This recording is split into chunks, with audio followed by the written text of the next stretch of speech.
आप लोगों का इस चैनल में बहुत बहुत स्वागत है और चलते हैं। मैं आशा करता हूँ कि आप लोग बहुत अच्छे होंगे।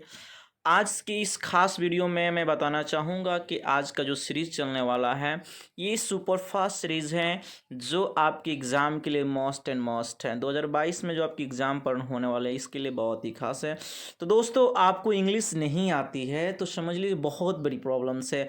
आपको लाइन एक्सप्रेशन नहीं आता है तो आप इंग्लिश में कुछ नहीं जानते हैं। आपका प्रोनाउंसिएशन अगर अच्छा नहीं है तो आप इंग्लिश में कुछ नहीं जानते हैं। इन सारे चीज़ को सीखना है तो चलिए हमारे साथ बने रहिए, वीडियो को अंत तक देखिए। आज मैं एक चैप्टर शुरू करने जा रहा हूं जिसका नाम है द सोल्जर। इसका लाइन एक्सप्रेशन होगा, बहुत ही बेहतर तरीके से होगा। चलिए स्टार्ट करते हैं दोस्तों। जैसा कि आप देख पा रहे हैं कि आज जो हम लोग चैप्टर करने जा रहे हैं ये चैप्टर कोई और नहीं, सोल्जर हम लोग पढ़ने जा रहे हैं। क्या पढ़ने जा रहे हैं मित्रों? सोल्जर करने जा रहे हैं, ठीक है ना। तो सोल्जर में क्या खास बात है, क्या इंपॉर्टेंट्स हैं, मैं आपको बताने वाला हूँ। सोल्जर पोएम जो है इसके राइटर कोई और नहीं, पोएट कोई और नहीं, इसके ऑथर रॉबर्ट ब्रूकी हैं जिनका आप एक तस्वीर देख पा रहे हैं। चलिए इनके बारे में कुछ और डिटेल्स को जानते हैं, सीखते हैं, समझते हैं और एक एक बात को गौर से पढ़िएगा, लिखिएगा, क्योंकि इससे आपका एग्जाम में ऑब्जेक्टिव और लाइन एक्सप्लेनेशन के साथ साथ आपका समरी जो होता है उसको लिखने में बहुत बड़ी हेल्प मिलेगी। चलिए देखते हैं इनके बारे में और क्या खास बातें हैं। जिस प्रकार आप देख रहे हैं कि सारे के सारे लाइन जो हैं बहुत इंपॉर्टेंट हैं, इनके बारे में जानिए, ठीक है दोस्तों। चलिए कुछ बातें सीखते हैं कि इनका जन्म जो है, जैसा कि आप देख पा रहे हैं इनका जन्म जो है 3 अगस्त 1887 में होता है। ही वॉज बोर्न ऑन 3 अगस्त 1877 1887 में इनका जन्म होता है और इनकी मृत्यु जो होती है डाइड ऑन 23 अप्रैल 1915 में इनका क्या होता है जी, डेथ हो जाता है। दोस्तों ध्यान रखिएगा, एग्जाम में कई बार पूछा गया है कि किस कवि को वार पोएट कहा जाता है। Who was called war poet, who was called war poet, तो आपको बताना है कोई और नहीं, रॉबर्ट ब्रूकी को ही वार पोएट कहा जाता है। इस बात को दिमाग में लॉक कर लीजिएगा, याद रखिएगा कि रॉबर्ट ब्रूकी को ही वार पोएट कहा जाता है। He was called war poet या he is called war poet, आपको याद रखना होगा। इनका जन्म जो होता है इंग्लैंड में होता है और मैं आपको बता दूं कि एक अंग्रेजी कवि जो हैं जिनका नाम W.B. इट्स हैं वह कुछ कहते हैं, ध्यान दीजिएगा। W. इट्स क्या कहते हैं, ध्यान दीजिए। ये कहते हैं W.B. It's describe him as the handsomest young man in England. कवि जो हैं W.B. इट्स कहते हैं कि इंग्लैंड का सबसे सुंदर कोई व्यक्ति है तो वह कोई और नहीं, वह आपके रॉबर्ट ब्रूकी हैं। अर्थात सिंपल सी भाषा में कहा जाए तो इंग्लैंड के सबसे खूबसूरत व्यक्ति के रूप में उन्होंने W.B. इट्स ने इनको क्या किया है, वर्णन किया है। तो याद रखिएगा W.B. इट्स भी एक अंग्रेजी पोएट हैं, कवि हैं, जिन्होंने, एक बार मैं बता दूं दोस्तों कि यहाँ पर अगर डिग्री पढ़े होंगे लोग, positive degree, comparative degree and superlative degree, तो डिग्री में आप लोग पढ़े होंगे तो यहाँ पर होना चाहिए, क्या चीज़ होना चाहिए यहाँ पर आपका, आप लोग पढ़े हैं ना जी, मोर मस्ट। तो सुपरलेटिव डिग्री में आप लोग पढ़े होंगे, लोग मस्ट का प्रयोग किया जाता है और उसमें मोर का प्रयोग किया जाता है, ठीक ना। मोस्ट इस हम लोग बोलते हैं, मस्ट मत बोलिएगा, मोस्ट बोलते हैं। तो यहाँ पर लेखक ने वर्ड के साथ खेला है, जानकारी दी, आगे मैं बताऊंगा इनके बारे में। इसके अलावा देखिए इनकी मृत्यु हो जाती है, किसकी वजह से होती है जी, ब्लड पॉइजनिंग की वजह से होती है। किसकी वजह से होती है? ब्लड पॉइजनिंग के कारण इनकी मृत्यु हो जाती है, ठीक है ना। आगे इनके बारे में कुछ डिटेल्स पढ़ेंगे, जानेंगे, वीडियो में बने रहें, देखें क्या बातें हैं आगे इनके बारे में, ठीक है ना दोस्तों। अगर वीडियो अच्छी लग रही हो तो विद्यार्थियों लाइक करें, इसको शेयर करें, और आप अभी इस चैनल पर नए हो तो इस चैनल को सब्सक्राइब कर लें ताकि आपकी एग्ज़ाम के लिए चैनल बहुत ही खास हैं, बहुत इंपॉर्टेंट हैं। जो ग्रामर्स हो गया, बुक हो गया, लिटरेचर हो गया, ये सारे क्वेश्चन आंसर मिलेंगे यहीं पे। ग्रामर के भी सेक्शंस कराए जाएंगे। तो जो भी चीज़ आपको डिटेल्स के साथ यहाँ पर देखने को मिल जाएगा, ठीक है ना दोस्तों। तो चैनल पर अभी आप नए हो तो सब्सक्राइब कर लो और बेल आइकन को प्रेस कर दो, ठीक है ना, आपको नोटिफिकेशन टाइम पे मिल जाएगा। देखते हैं इनके बारे में कुछ क्या बातें हैं, समझते हैं। चैप्टर का क्या नाम है जी? सोल्जर नाम है। क्या नाम है? सोल्जर। कहता है इनका जन्म तो हम लोग देख लिए हैं कि he Robert Brooke was born in well to do academic family. ध्यान दीजिएगा, इनका जन्म जो है एक एकेडमिक परिवार में होता है। एकेडमिक फैमिली का मतलब होता है पढ़ा लिखा, शिक्षित परिवार में इनका जन्म होता है। His father was house master at Rugby school. इनके पापा जी जो होते हैं वह इंग्लैंड के एक जो स्कूल होता है जिसको हम लोग बोलते हैं क्या चीज़? Rugby school. उसी स्कूल के ये हाउस मास्टर होते हैं। आप समझ लो एक इंचार्ज होते हैं। किसके पिताजी? तो रॉबर्ट ब्रूकी के पापा जी वहाँ के इंचार्ज होते हैं। Where Robert was educated before going to King's College Cambridge. यानी कहने का मतलब ये है कि किंग कॉलेज कैम्ब्रिज जाने से पहले, बिफोर का मतलब होता है के पहले, जाने से पहले, वेयर माने जहाँ, रॉबर्ट ब्रूकी ने अपनी पढ़ाई को पूरा किया था। अर्थात कहने का अर्थ ये है कि किंग कॉलेज जाने से पहले उन्होंने अपनी पढ़ाई जो है कहाँ पे किया था पूरा जी? रग्बी स्कूल में उन्होंने अपनी पूरी पढ़ाई किया और वहाँ से वो आगे निकल के गए कहाँ जी? तो किंग्स कॉलेज कैम्ब्रिज में वो गए थे। इस बात को याद रखना है। आगे हम लोग बढ़ते हैं, देखते हैं आगे की क्या बात है। ये लाइन जितनी भी आप लोग पढ़ रहे हैं ये सारे के सारे आपके बुक का है, इंट्रोडक्शन है चैप्टर का, आप लोग देख सकते हैं, वहाँ से समझ सकते हैं, ठीक है। चलिए देखते हैं इसमें आगे क्या खास बात है। ये लाइन तो हम लोग बहुत पहले ही देखे थे। W.B. Yeats a famous poet. जैसा कि आप जानते हैं कि W.B. Yeats जो हैं एक फेमस पोएट हैं। Describe him as a handsomest young man in England. और पता है अभी मैंने बताया था कि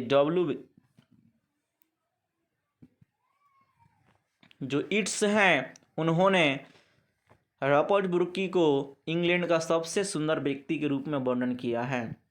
ही amuse symbolic role eventually turn into myth of young and beautiful fallen warrior. मैं आगे बताऊं दोस्तों, तो कवि ने इस चीज़ को माना है, बताया है कि इन्होंने काफ़ी खूबसूरत वॉरियर के रूप में ये आगे निकले। अर्थात कहने का मतलब ये है कि एक नौजवान योद्धा के रूप में ये आगे आकर उभरे। अर्थात कहने का मतलब ये है कि एक अच्छे योद्धा बने। कौन? हमारे लेखक Robert Brooke. He died of septicaemia on April 23, 1915। मैं आपको बता दूं कि ये जो युद्ध करने गए थे उसी दौरान उनको एक जहरीला कीड़ा काट लेता है जिससे इनको ब्लड पॉइजनिंग हो जाती है और जिसके कारण 23 अप्रैल 1915 को ही इनकी देहांत हो जाती है। ऑफ द आइलैंड, आइलैंड तो समझ में आता है ना, जो समुद्र में एक छोटा सा हिस्सा होता है, जहाँ पे हिस्सा होता है वहाँ पर आदमी रह सकता है, उस आइलैंड की बात बताया जा रहा है। Lemnos in the Aegeans on his way to battle of Gallipoli. और ये जो रास्ते होते हैं, आइलैंड होता है, एजियन सी के पास ही इनकी देहांत होती है। इस चीज़ को बातें में बताया गया है। तो उसी के रास्ते जो बैटल था गोबीपल्ली, वहीं से वह जाता था। इसी दौरान इनकी मृत्यु हो जाती है, याद रखिएगा। मैं आपको जानकारी के लिए बता दूं कि यह कविता जो है 1914, कब? नवंबर दिसंबर के 1914 में एक कविता लिखी गई थी, याद रखिएगा। और यह कविता जो है सोनेट है। क्या है दोस्तों? यह कविता सोनेट है, याद रखिएगा। सोनेट क्या होती है? तो सोनेट जो होती है 14 लाइन की कविता होती है। कितनी लाइन कविता होती है? 14 लाइन की कविता जो होती है सोनेट होती है। सॉरी, यहाँ पे मैंने 16 लिख दिया, यहाँ पे 14 लाइन की कविता जो होती है ये सोनेट होती है। इस बात को याद रखना होगा कि 14 लाइन की कविता होती है। चलिए देखते हैं आगे की कुछ लाइंस जो हैं इसमें। तो चलिए दोस्तों, ब्रूकी इज रिमेम्बर्ड, ब्रूकी को याद किया जाता है वार पोएट। याद रखिए, बहुत इंपॉर्टेंट लाइन है। ब्रूकी को क्या कहा जाता है? वार पोएट कहा जाता है। एग्जाम में मैंने पहली लाइन बताया था कि who is called war poet, या who is remember as a war poet. तो कोई और नहीं प्यारे बंधुओं, ये आपके राइटर कोई और नहीं, ब्रूकी हैं। Who inspired patriotism in the early phase of First World War? और मैं बता दूं कि इन्होंने देशभक्ति से जो इंस्पायर हुए थे, प्रेरित हुए थे, ये फर्स्ट वर्ल्ड वार के दौरान ही ये उनमें देशभक्ति की भावनाएं काफ़ी ज़्यादा मात्रा में उमड़ी। और उन्होंने, ध्यान दीजिएगा, उन्होंने कवि के बारे में और कुछ लाइन बताना चाहूँगा। His reputation chiefly rests on 5 sonnet of which soldier is। ध्यान दीजिएगा, कहने का अर्थ है कि उन सारे कविताओं में उन्होंने 5 सोनेट कविताएं लिखी थी। कौन? हमारे लेखक। और इन्हीं कविताओं से उनका रिपुटेशन जो है, पहचान मिला। और मैं आपको बता दूं, सबसे ज़्यादा पहचान मिला उनको सोल्जर से मिला था। वह फेमस हुए इंग्लैंड में, पूरे वर्ल्ड में फेमस हुए हैं। तो उनके फेमस क्या वजह था? सोल्जर। और इसी सोल्जर से वह काफ़ी ज़्यादा फेमस हो गए। Soldier is undoubtedly the best and the most anthologised. यानी कहने का मतलब ये है कि उन सभी कविताओं में सोल्जर जो है बिना कोई शक के ये सबसे बेहतर कविता है। और यह कविता जो है उनको बहुत बड़ी पहचान दिलाने में मदद की थी। और चलते हैं दोस्तों, इस प्रकार से ये लाइन और उनके बारे में डिस्कशन ख़त्म होता है। लेकिन अभी पोएम पढ़ना बाकी है, पोएम को पढ़ाना बाकी है, एक्सप्लेशन करना बहुत ज़रूरी है। चलते हैं, आगे बढ़ते हैं। अब आते हैं कविता की तरफ। थोड़ा सा आप लोग जितने चीज़ मैंने आप लोगों को पढ़ाया उस सारे चीज़ को हिंदी वर्जन में आप लोग देख सकते हैं, समझ सकते हैं। ठीक है, ये कुछ लाइन है, चलिए आप लोग देख लिए, स्क्रीनशॉट लेकर आराम से पढ़िए।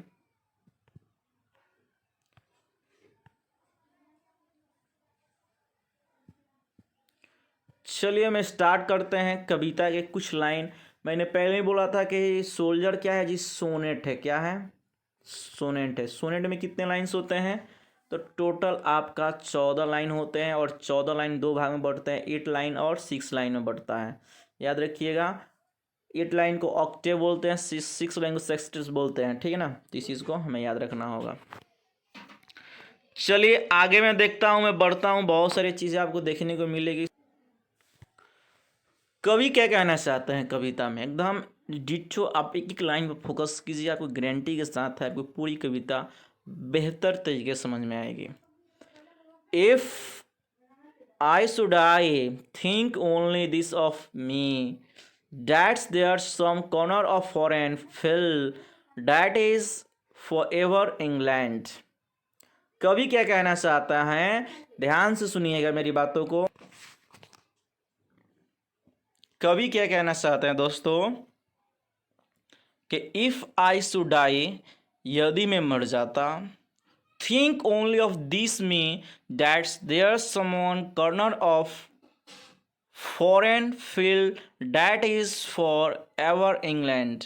यानी कवि कहते हैं कि यदि मेरी मृत्यु हो जाती है तो सिर्फ मेरे बारे में ये सोचना कि जहाँ कहीं मेरी मृत्यु होती है, फॉरेन का मतलब होता है दूसरे देश की जगह पर, सरभूमि पे, वह सरभूमि का टुकड़ा, मान लीजिए सोल्जर अगर कोई गिरता है ऐसे तो उसका जगह कुछ ऐसे राउंड लेगा, तो वह कहते हैं वह भूमि का कॉर्नर, उस फॉरेन कंट्री का जो कॉर्नर है, हिस्सा है, वह हमेशा के लिए वह टुकड़ा इंग्लैंड का हो जाएगा।